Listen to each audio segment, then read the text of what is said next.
Welcome to the Mike Bates Show. This is Mike Bates. The Civil War was the deadliest war in American history, and it's also the most misunderstood. On today's program, we'll talk to Dennis Gaffney and Peter Gaffney, the authors of the book The 7-Day Scholar, Exploring History One Week at a Time, The Civil War. It's a pre-recorded interview I did by telephone, and the line quality wasn't the greatest, but the content of the call was. So let's play back that interview now. They were the 4 bloodiest years in American history. From 1861 to 1865, this nation was torn apart. It wasn't just North versus South, it was family against family and brother against brother. It was the American Civil War. More than 620,000 soldiers died and unknown thousands of civilians perished. Entire cities were left in ruins. The wounds were deep, and we can still see some of those scars today. At stake was the very experiment in democracy envisioned by our founding fathers.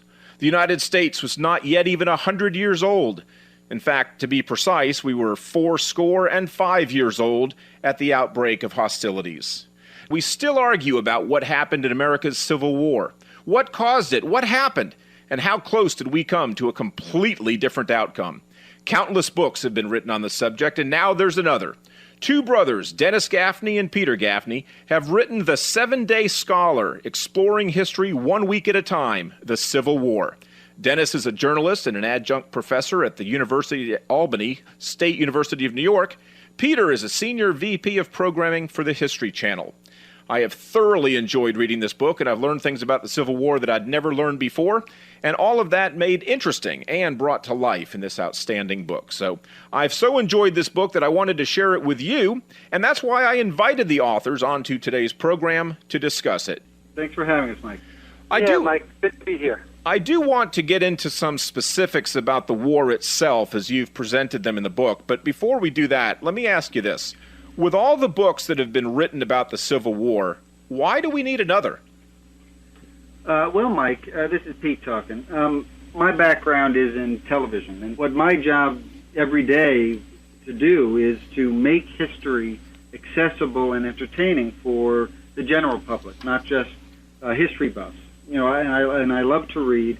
And what I wanted to do is try to see if I could create something, if we could create something that is not, when you look at most books on the Civil War, for the general reader, they seem a little daunting. And that was the word that kept coming up between Dennis and me, that they're daunting tomes sometimes, and as good as they might be. And we thought that, you know, if we could create a way that it's accessible, easily accessible and digestible from the general public, that a lot more people could learn about the Civil War and its history. And that's what I think we've created. Well, if that was your objective, I must say that you have accomplished it splendidly, because I've read many books about the Civil War in my lifetime, and this is truly, and I'm not just saying this to be nice to you, I'm saying this because it's the truth, it's one of the better books precisely because the stories are told in an interesting narrative, and they're also quick stories. In the past, I've picked up Civil War books, and they're just excruciating detail, and it's an hours-long commitment to sit down and read it. This one, I literally, in reading this book, I'd pick it up for 5 minutes at a time, set it down, go do something. The next day, I'd pick it up, read a couple of pages. Fascinated through and through. Yeah, that's great, Mike. We're going to hire you. Anyway, what I always think about, Mike, is my high school history classes. And I loved history as a kid, but some of those history classes were just deadly boring because of the textbooks. And this is a book we think that, you know, anybody of any age, I think of college students or, you know, a precocious high school student or somebody who's 70 or 75, who's always been intimidated by all the facts and figures, can really get excited about history through stories. You know, I always think in terms of our personal histories. We know our past and we know our families through personal histories. It's the way we remember stuff. It's the way we share it with each other, and that's how the book. You know, that's what the book is doing. And what's great about it is that each story is 1 page long, so you get something as you said, Mike, in a couple minutes, you read one page, you've learned something new, and then you can put it down or keep going, read as much as you want, or read one page at a time. Well, it is a very good book. Let's begin this conversation with kind of the predominant question about the Civil War, for which there appears to be no single answer. What is it that even caused the war in the first place? That's a great question, and it's consumed Americans and historians for the last 150 years. It's really a story. If you want the big answer to the question is slavery. You really can't talk about the Civil War and what brought it to its beginning without talking about slavery. The North and the slave-owning states were in conflict for almost since the nation came together. And over the early part of the 19th century, there were compromises on whether states would come into the Union as slave states or as free states, and they turned into things like the Missouri Compromise and the Compromise of 1850 and the Kansas-Nebraska Act. Each one of these were attempts to really keep the balance of slave-owning states and free states in the Congress of the United States. And then the tension got greater and greater as 1860 approached, and you had events like John Brown's attack on Harpers Ferry, and one of the events that really tore the country apart. And then there was, after that, you had the election of Abraham Lincoln, and Abraham Lincoln is an interesting case because he really wasn't an abolitionist. People often think Abraham Lincoln wanted to free the slaves in the South, but that really wasn't what his platform was in the Republican Party. What he wanted to do was prevent slavery from extending into the territories. And this is what led to the secession of his election, led to the secession of the Deep South and then some of the border states. And before you knew it, there were guns firing. Right. Well, one of the famous quotes from Abraham Lincoln, and there are many, and of course this one was written, so it's known to be true. There's many quotes by Abraham Lincoln that are not true. But one of them is, and I'm quoting from it, it says, "My paramount objective in this struggle is to save the Union, and is not either to save or to destroy slavery. If I could save the Union without freeing any slave, I would do it. And if I could save it by freeing all the slaves, I would do it. And if I could save it by freeing some and leaving others alone, I would do that. What I do about slavery and the colored race, I do because I believe it helps to save the Union. And what I forbear because I do not believe it would help to save the Union." So did Abraham Lincoln really not care one way or another about slavery? That's a great excerpt, and it's from a letter later in the war to a journalist, Horace Greeley. And Lincoln is interesting. At first, at the beginning of the war, he is very much willing to have the Confederacy come back into the Union with slavery. His first priority at the beginning of the war is to preserve the country. He believes that the United States is a democratic experiment. At the time, there weren't many democracies that were thriving anywhere in the world, and he wanted to preserve it. And he was willing to have the Confederate States come back into the Union with slavery. But what happens, and this is I think fascinating, is as the war progresses, the aim of the war begins to shift, and it becomes it turns from a war about union into a war to free the slaves. Lincoln, even with that letter, Lincoln is very sensitive to turning it into a war against slavery because there's so much prejudice in the North.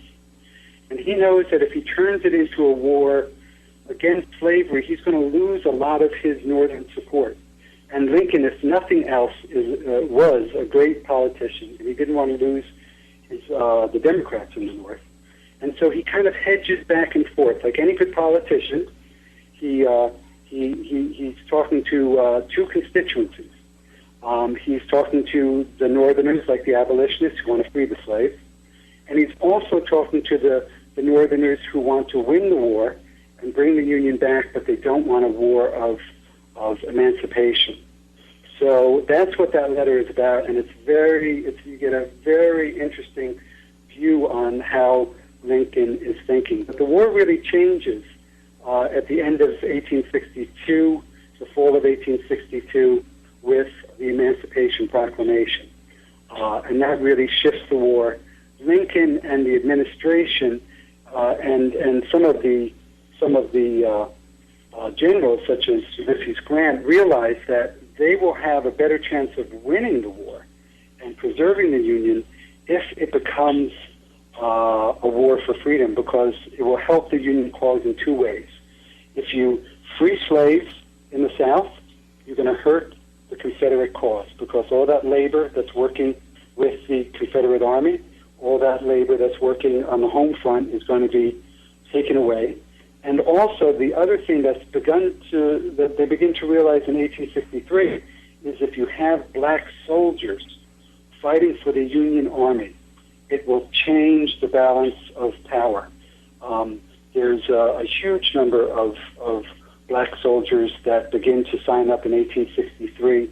It becomes harder and harder to find white soldiers who are willing to fight because the war is getting so bloody at that point. Right, but weren't there black soldiers for the Confederacy as well? You know, that's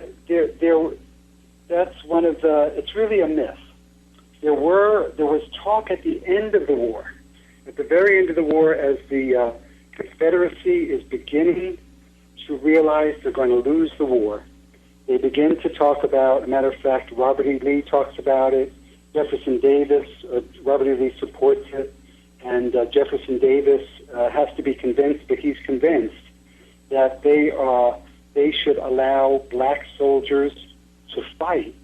In one of the stories that we tell is in Richmond, at the very end of the war, there are actually black soldiers and white soldiers marching together. But it really is it's kind of a desperate move. There's a lot of Southerners that are a lot of the Confederacy is outraged by this, because for a lot of them, a lot of the war was really about preserving the institution of slavery. So if you give up the institution of slavery, why even fight for some of them? So it's interesting. The other reason the Confederacy was willing to give up slavery was because they were desperate also to win support of the Europeans. And the European countries such as England and France, they thought would be more likely to support them if they if they didn't have slavery. Obviously, at the time, England and France didn't have the institution. Well, and England certainly helped the Confederacy, but no nation actually recognized them as a legitimate government, right? That's true. That's true. The Confederacy fought for that the entire war, and they did not. They did not get it. It was. It's one of the things that might have actually turned the war, because one of the major strategies of the North was to blockade the South. And if you had the English coming in on the side of the Confederacy, a lot of the English had a natural affinity with the South, and they wanted, and a lot of the leaders of England wanted to join in. But there was a lot of industrial trade that was happening with the North, so they stayed out of the war. And what would have happened if England had gotten involved in the war is their navy probably would have destroyed the Union blockade. And if that Union blockade had been destroyed, it would have helped the Confederacy with their economy during the war. Their economy, as the war went on, pretty much fell apart. Inflation went through the roof. They couldn't get a lot of products. They couldn't get a lot of weapons. So that would have been a huge help to the Confederacy. We are speaking with Dennis Gaffney and Peter Gaffney. They are the two authors of the book, The 7-Day Scholar, Exploring History 1 Week at a Time, The Civil War. When we get back, we're going to talk about the first shots of the Civil War, fired in Pensacola, Florida. Or were they? I know a lot of people here in the Panhandle think so. We'll find out exactly what happened. Were the first shots of the Civil War fired in Pensacola? How'd Fort Sumter get claim to that? We'll find out the answer. Welcome back. This is Mike Bates. We're speaking with Dennis Gaffney and Peter Gaffney, who wrote the book, The 7-Day Scholar, Exploring History 1 Week at a Time, The Civil War. It's an outstanding book. I strongly recommend that you get it. All right, so Dennis, we have been taught all our lives that April 12th, 1861, Fort Sumter, South Carolina, were the first shots of the Civil War. But here in Northwest Florida, we point to January 8th, 1861, 3 months before Fort Sumter was attacked. And even the day before, the Union's resupply ship, the Star of the West, was fired on by cadets from the Citadel as they were trying to resupply Fort Sumter. So we got 3 months advance. Fort Pickens, Fort Barrancas. Didn't we do it here in Northwest Florida? It's a good question, Mike. It's everyone wants claim to the first shots fired in the Civil War. But I think what you're referring to, there was an event that happened in January. There were some local Floridians who came to Fort Barrancas. There was a Fort Pickens on the island there, the island of Santa Rosa, right? Right, Santa Rosa Island. And then we have Fort Barrancas, which is on the shoreline there. And there was a report of some local men who come to the fort in the middle of the night, and one of the men who comes that evening had written a report afterwards saying that they had been fired upon by the militia. By the federal troops who were stationed at the fort. But it's a bit of a controversy because the commander at the fort wrote his own report, and what he said was that there was no gunfire that evening. They were just pretty much chased away. So it's not clear whether that gun was fired or not. But it's an interesting footnote in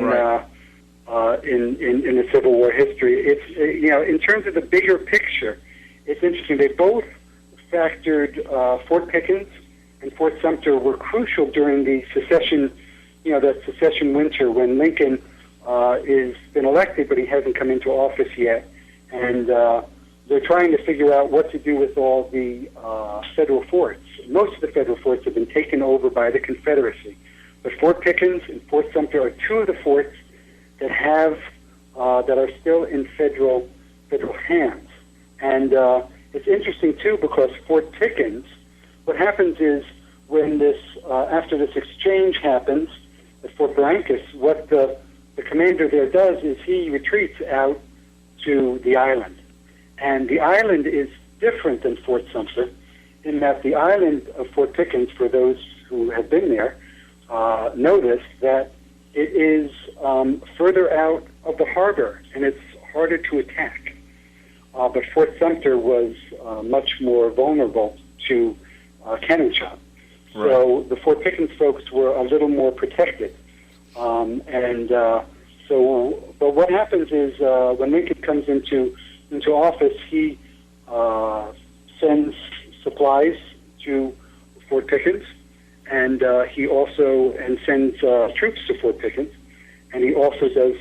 He doesn't send troops to Fort Sumter, but he does in a kind of a wily move. He sends food to Fort Sumter, mm-hmm. and that is the event that triggers the attack by General Beauregard on the island of Fort Sumter, and it was a bit more violent than the attack that happened down at Fort Pickens. Right. But I will not contradict the locals. I will not do that. Well, it's interesting that we have this folklore here in the Panhandle where we try to lay claim to it. I was at Fort Sumter a couple of years ago. Actually, it was Fort Moultrie. I didn't take the boat out to Fort Sumter, but it was Fort Moultrie.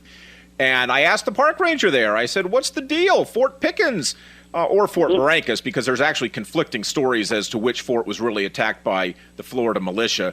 All evidence really supports the Fort Barrancas story because it was on the mainland, whereas you got to take a boat out to Fort Pickens, so Fort Barrancas makes more sense. But I asked the park ranger at Fort Sumter, what happened at Fort Pickens? How come that doesn't get credit? And I was kind of tickled by his answer because he looked at me very seriously and he said, well, you've asked the right person. I used to be a park ranger at Fort Pickens.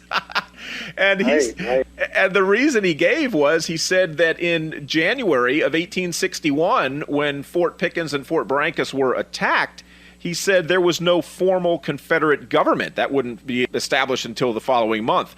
And so while Fort Pickens, Fort Barrancas may have been attacked, it wasn't by the Confederacy per se, and the Civil War did not break out as a result of that, whereas the conflict with Fort Sumter, the attack on Fort Sumter, not only did Fort Sumter fall, but the Union responded with full-blown hostilities. So I think that makes sense, too.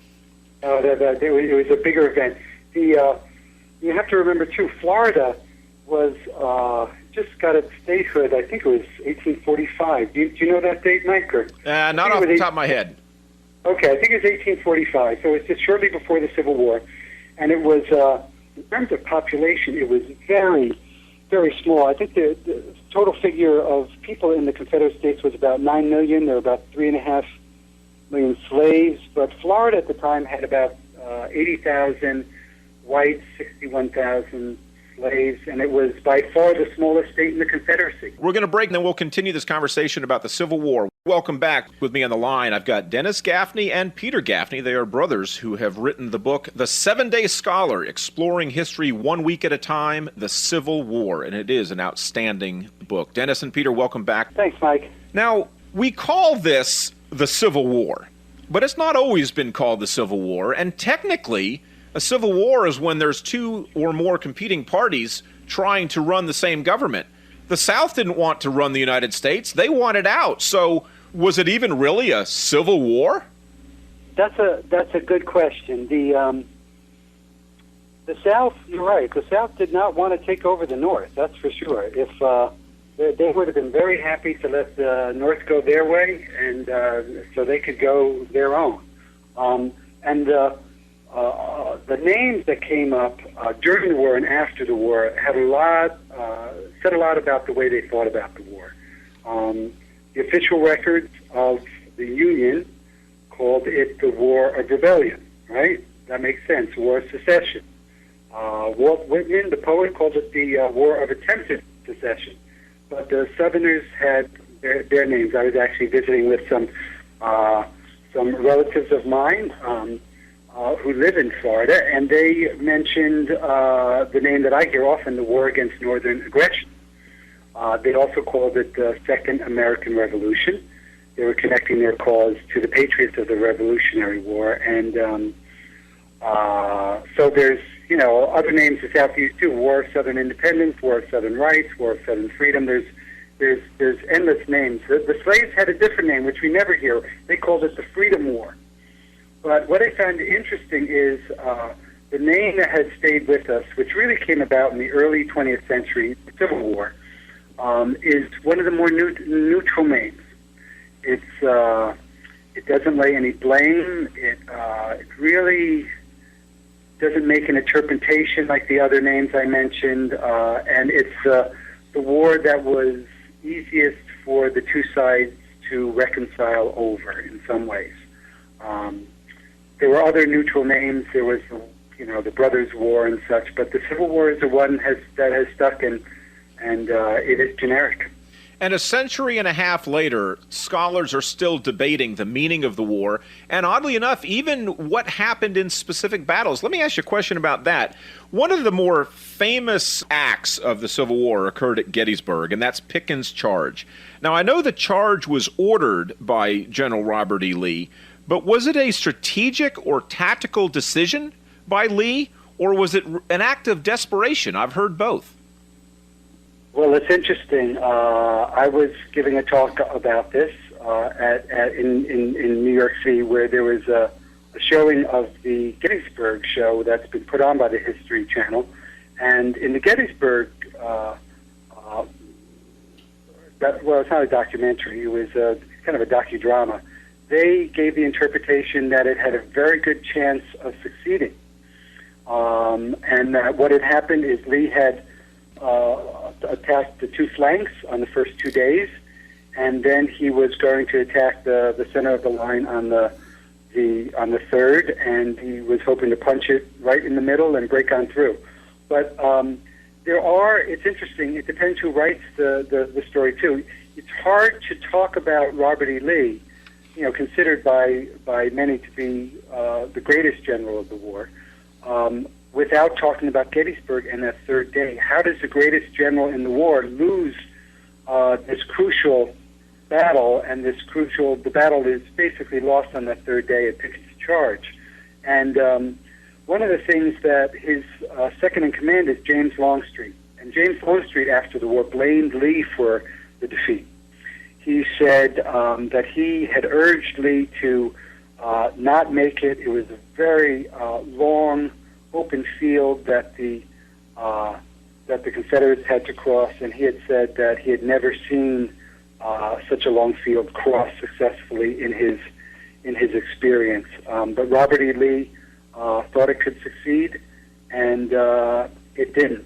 So it's hard to know. Battles. Lee had fought in many previous battles, and he had won them all. And he was considered himself, and many people consider himself almost invincible at this point. But this is a case where he took full blame for what happened. But history is interesting because there's always more than one interpretation. And do you believe that Gettysburg was the turning point of the war? That having lost at Gettysburg, the South, pretty much the cause was lost? Well, it's interesting. Gettysburg was a key battle. There's no doubt about it. Lee has come into the North a second time, and he's stopped at Gettysburg. And if he was able to get further and threaten Washington and such, it would have been a real crisis for the North. Taking Washington would have been very difficult. It was very highly fortified. Longstreet wanted to circle. He wanted to bypass the Army of the Potomac and dig in. This was one of the things. By this point in the war, both sides were realizing that you could do a lot more damage if you dug in and you were defensive rather than offensive. And Longstreet, that was some of the tragedy of Pickett's charge, is because it was an offensive charge, all those men were vulnerable, and so many were killed and injured. And so Longstreet thought that if you could have dug in, you could have inflicted huge casualties on the Army of the Potomac, and the Confederate cause would have had another victory in its pocket. And those victories were demoralizing the North, and it might have changed the balance again. The Union people, the people of the North, were not used to having soldiers in their states and on their territory. It was, the war was pretty much fought on southern land, and it did a lot of damage down there, and it did terrify Northerners when Lee's army did move through Pennsylvania. But there are other battles that I think are interesting and probably just as important. You have, I think of Vicksburg. Vicksburg, it happens on the same weekend, and Vicksburg is a crucial one of the pivots on the Mississippi River, and it divides the South in half. When the Union ships get the Mississippi River, it's part of their Anaconda plan, again, to strangle the South, and that's getting Vicksburg helps do that. It also frees up Grant to fight elsewhere, and that's another pivotal battle. And Antietam is another one. Lee's first foray into the North, and he's stepped back there. And again, if he had more success coming into the North, it could have changed the war. That's one of the interesting things I found doing the research. I'm sure Pete found the same thing. But when you really look at the Civil War, there's so many points where the South could have won the war. There's if more states had, if more of the border states had gone with the South, places like Kentucky, that Lincoln was so desperate to hold on to. If they had gone up the South, it would have given them a much better chance. If, as I mentioned before, if England and France had sided with the South, that would have changed the whole war. Right. The war would have been different too if Lee had been able to completely defeat McClellan early in the war. It wouldn't have turned into an all-out war later. But there are these key points. If Lincoln had lost in the 1864 election, and he thought he was going to lose that election, but there was, Atlanta Falls, and so he wins that election. If he had lost that election, the Confederacy would have won as well. And so the history could have been very much different. We could have been living in a country that was not a country. You could have been at least two countries, and some people have theorized that the West might have broken off too, because the West, as we know, has their own interests. Right. So we might have had a country north of the Mason-Dixon line, south of the Mason-Dixon line, and then somewhere maybe west of the Mississippi there might have been another country. We're speaking with Dennis Gaffney and Peter Gaffney. They're the authors of The 7-Day Scholar, Exploring History One Week at a Time, The Civil War. It really is an outstanding book. Even if you already own books on the Civil War, I strongly encourage you to get this one, because this one's outstanding. Let me address something that appears in the book. There's lots of little nuggets in this book. I consider myself to be a student of history, and I pride myself knowing, more than the average bear knows about these things. But there were some fascinating stories in your book that I'd never heard before, and I want to make sure we address this one, because this is perhaps the most amazing of all. I remember when the Hunley was found in 1995, and it was raised in 2000, the Hunley being the first submarine. I mean, the Confederate crew that served on board the Hunley, given that the earlier crews had perished, it's just the bravery of those men was astonishing. But I'd never heard the story of Private George Dixon's gold coin until I read your book. And when the remains of the Hunley were raised in 2000, that gold coin was recovered, and the amazing story, which some thought was just a legend, a myth, turned out to be true. Share with us the story of Private George Dixon's gold coin, please, Dennis. Sure. It's one of the, it's an amazing story. It's April 1862, and George Dixon, he's a 23-year-old private. He's in the Alabama Infantry, and he was shot in the left eye at the Battle of Shiloh, one of the first bloody battles of the war. And the legend, as you mentioned, was that Dixon had received a $20 gold coin as a good luck charm from his sweetheart from Alabama, from Mobile, I think it was, Queenie Bennett. And but he had the gold coin in his pocket, and it blocked the gunshot. So what happens next is he's been injured, but he's survived, and he's recuperating, and he comes across people who are working on this submarine, and he gets very much interested in it, and he wants to work on the crew. And the South is interested in this because, again, they're interested in breaking the blockade of the Union ships, and so they move it up into Charleston, and the Union fleet is blockading Charleston. And what happens is that it's summer of 1863, and the crews go out, and some of the crew doesn't survive. But Dixon wants to push forward, and he believes the Hunley can help the Confederate cause. And on the evening of February 17th, 1864, Dixon and 6 others go through the tide, and they attack a sloop, a northern sloop called the Housatonic. And they put a big hole in the ship and explode it. They pull away. But the North is completely terrified because they figure out what has happened. But what happens is the Hunley crew disappears, and it's not, as you mentioned, until 1995 that the remains of the Hunley were found.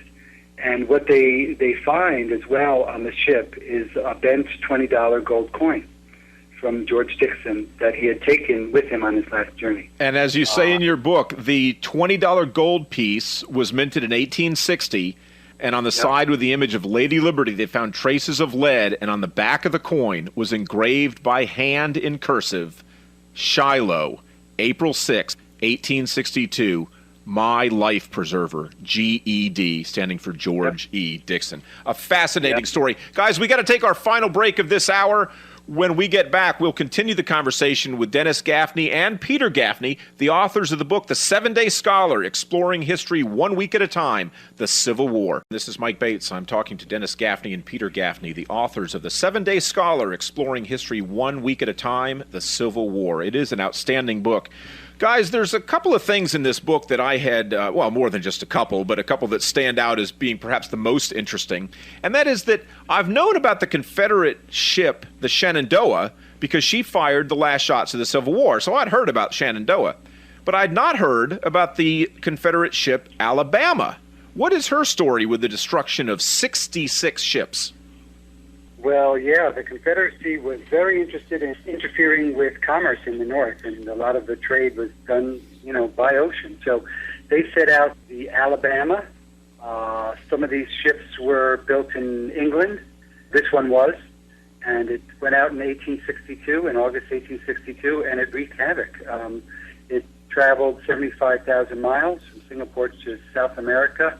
They called it the Greyhound of the Seas, and you mentioned 66 ships in 2 years, the highest number of ships destroyed in the history of high seas trading. So it's pretty impressive. They finally caught up with them. The Union Navy went after it, and they caught up with it in France. It was the Kearsarge attacked it, and the ship was sunk, but the English saved the sailors there and picked them up and took them away, and they weren't caught. So it was quite an adventurous story. Another gem in this book was the Union's use of the Intrepid and the Constitution during the war. Now, I've always known the Intrepid as an aircraft carrier and the Constitution as the tall ship Old Ironsides, but these were aircraft. Aircraft during the Civil War? What were they, Dennis? Well, they were balloons.